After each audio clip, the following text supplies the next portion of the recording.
Бүсгүйчүүдийн зэвг хүрэгдэг зүйлс. Мэдээж бүсгүйчүүдийг татхад гадаад үзмж чухал үүрэг гүйцэтгэдэг. Харамсалтай нь гүндүүгийн Монгол эрчүүд маань төдийлөн оновчтой ховслож чаддгүй байна. Нэг хэсэг нь хит загварлаг баян тансаг харагдах гэсэндээ хэтрүүлдэг бол зарим нь хинэггүй хайхрамжгүй зангаасаа болоод юу ч хамаагүй холиод л өмсчихдөг. Энэ бүхэн таныг эсрэг хөөсөндөө үл тоогдох байдалд оруулна. Тиймээс сайхан харагдахын тулд зохистой хувцлагаас гадна бусад зүйлдэж нэлээд анхаарал хандуулах хэрэгтэй гэж санаарай. Тэгвэл дараах зүйлс бүсгүйчүүдэд хамгийн ихээр таалагддаггүй нь судалгаагаар тогтоогдсон тул та үүнийг анхаарч явах нь зүйтэй биз. Хит дээш татсан өмд эсвэл татвар хувцас. Нэгдүгээрт энэ үнэхээр тимч татаа харагдахгүй.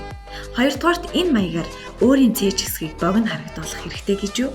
Дотор өмд болон гадуур өмд нь хүйснээсээ дээш гарах ёсгүй алтан дүрмийг бариулах хэрэгтэй. Дотор хувцсны хувьд таны чухал эрхтэнд бариу зүйл огт хэрэггүй учраас бага зэрэг сул тавихад асуудалгүй. Энэ нь хойноос үт сайхан харагдахгүй бөгөөд өвзөгний булчинд шигдсэн байх нь таатай биш шүү дээ. Хэд тод хувцлах. Хувийн дүр төрхөө тодорхойлохдоо олон эрчүүдийн алдаа гаргадаг бөгөөд ихэнхдээ тод өнгийн эсвэл хаваа загвартай цамцхууд воолгүй үнсдэг. Тод өнгийн хувцас өмсөн хүчээр өөртөө ихтэй харагдаж бүсгүйчүүдийн хараанд өртөх болно гэсэн бодол эрчүүдэд давмгай байдаг. Гэтэл үнэн хэрэгтээ тод хувцас өмслөөгээд та өөрийнхөө хувь хүнийг тодорхойлж чадахгүй. Таныг харин ч инээдтэй харагдуулах болно.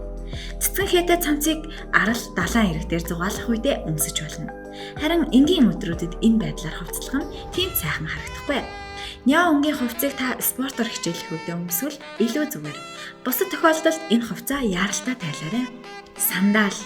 Та киноноос урт цагаан оймс эсвэл хуруугаар гаргасан онгорхой гутал өмссөн ирийг хараад инээдтэй санагдаж байсан байж болох юм.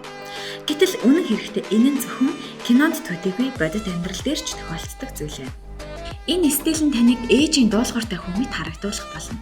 Таныг эмэгтэй хүн анзаарсан ч тэр танаас ээжийг тань олоход туслах уу? Та төөрөгүй биз гэж асуух болов. Харин хурууны завсар ордог олонтой углааш нь зөвхөн далайн эрэг наран шарлагын газар л тохиромжтой. Хотын төөр явах эсвэл гудамжаар аялахад энэ төрлийн сандал таныг загварлаг харагдуулахгүй л болов. Хулиганы стил. Та 90-аад онд хичнээн дуртай байсан ч энэ үеийн загварыг орчин үед татан оруулах хэрэггүй.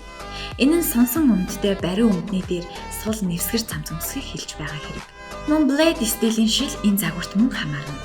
Та спортоор хичээлж байх үедээ эсвэл дугуй унаж байх үедээ энэ хувцлтыг сонгож болох ч өдөр тутамд огт тохирохгүй.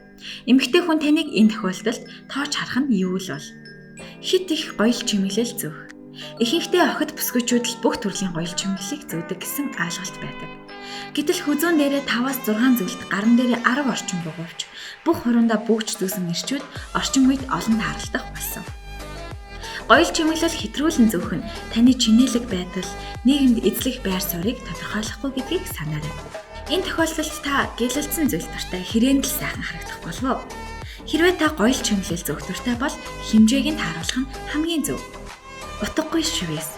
Мэдээж хүн бүр ямар нэг утга учиртай шивээс хийлэгдэггүй ч шивээс нь таны биеийг чимж байх ёстой. Тиймээс элдв янзын хачин шивээс хийлэх хэрэггүй. Мөн найз бүсгүй эсвэл эхнэрийнхээ нэртэй зурагтай шивээсийг хийх бүрч хэрэггүй л болов. Хит туранхай хөл дээр хит бариу жинс өмсөх. Бүсгүйчүүд өөрийн биеийн сул талыг гайхалтай нуух чадвартай байдаг бөгөөд та түүнээс суралцах хэрэгтэй. Жишээлбэл махлаг биетэй бүсгүйчүүд ихэнхдээ сул хувцас өмсөж болохыг та анзаарсан байх. Хэрвээ та булчинлаг хөлтэй бол мэдээж бариу жинс таны хөлийг тодтогч өгөх болно.